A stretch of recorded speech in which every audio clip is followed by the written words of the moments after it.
নিরাপত্তা শঙ্কার কারণে বিশ্বকাপের ম্যাচগুলো ভারতের বদলে শ্রীলঙ্কায় খেলতে চেয়েছিল বাংলাদেশ। এই ব্যাপারে আইসিসির সাথে কয়েক দফায় সভা হয়েছে বিসিবি।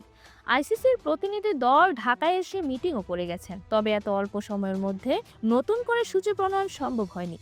আসন্ন টি-20 বিশ্বকাপে খেলছে না বাংলাদেশ, চূড়ান্ত ঘোষণা দিয়ে দিয়েছে আইসিসি। ভারতে ম্যাচ খেলতে না চাওয়া নিয়ে প্রায় 3 সপ্তাহ আইসিসির সাথে দেন দরবারের পর শেষ পর্যন্ত বিশ্বকাপ থেকে নাম কাটা গেছে বাংলাদেশের।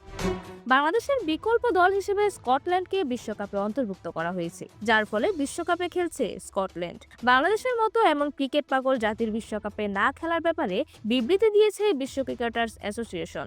সেখানে প্রতিষ্ঠানের সিইও টম মোফাট বলেছেন, টি-20 বিশ্বকাপ থেকে বাংলাদেশের নাম প্রত্যাহার করা এবং এর ফলে ক্রিকেটের আন্তর্জাতিক টি-20 সর্বোচ্চ টুর্নামেন্টে একটি মূল্যবান ক্রিকেটীয় জাতির অনুপস্থিতি আমাদের খেলার জন্য, বাংলাদেশের প্লেয়ার এবং সমর্থকদের জন্য গভীর দুঃখের একটি মুহূর্ত। এখানে গভীর মনোযোগ দেওয়া দরকার। ভাগাভাগি বা বাদ দেওয়ার নীতির বদলে আমরা খেলার নীতি নির্ধারকদের আবেদন জানাই সব অংশীদার, গভর্নিং বডি, লিগ, প্লেয়ার সবাইকে নিয়ে খেলার মধ্যে ঐক্য আনতে, খেলার মাঝে ভাগাভাগি করতে নয়। আগামী 7 ফেব্রুয়ারি থেকে 8 মার্চ ভারত এবং শ্রীলঙ্কায় হবে টি-20 বিশ্বকাপ।